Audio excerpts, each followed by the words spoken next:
kata sekelompok masyarakat dia dijuluki kadrun, karena dia seorang keturunan Arab walaupun dia lahir, besar dan sekolah di Indonesia. Bahkan kakek beliau ikut berjuang mempertahankan negeri ini, dan kakek beliau dianugerahi gelar pahlawan.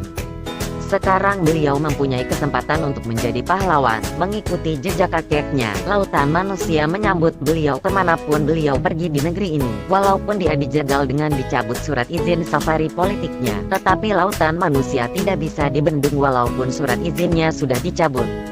Kalau ada kelompok masyarakat yang akan berbuat lebih ekstrim, ingat orang Indonesia sangat suka dengan seseorang yang terzalimi. Orang yang dipanggil kadrun dan bapak identitas akan semakin meroket namanya di hati masyarakat.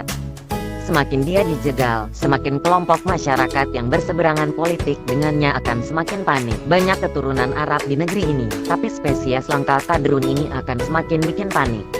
Walaupun dia dikatakan gubernur gagal atau gubernur ngak bener, tetapi dunia internasional mulai percaya pada kadrun spesies langka ini. Oligarki mulai ketakutan, karena semua fasilitas yang didapat selama ini akan diambil alih diberikan kepada rakyat pemilik asli semua fasilitas di negeri ini.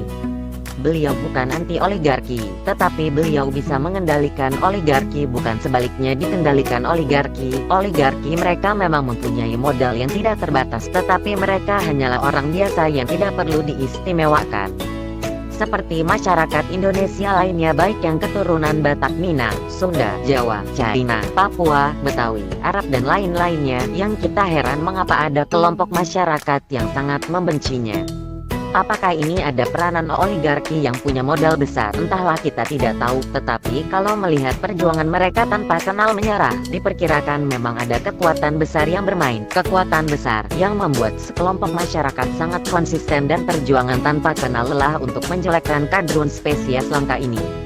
Yang pasti, semakin kadrun spesies langka ini dijegal, semakin dianggap pertahankan, dan semakin kelompok yang berseberangan politik akan semakin panik. Mungkin kelompok yang berseberangan politik dengan kadrun spesies langka ini bersaing secara sehat, tidak perlu panik, tidak bergejolak. Kalian kan juga punya jagoan yang katanya elektabilitasnya tertinggi. Kenapa harus panik? Kenapa harus bergejolak? Jangan-jangan hasil survei itu direkayasa, seperti kata Pak Mahfud MD, sehingga kelompok masyarakat ini tidak pede atau percaya diri, sehingga panik dan bergejolak.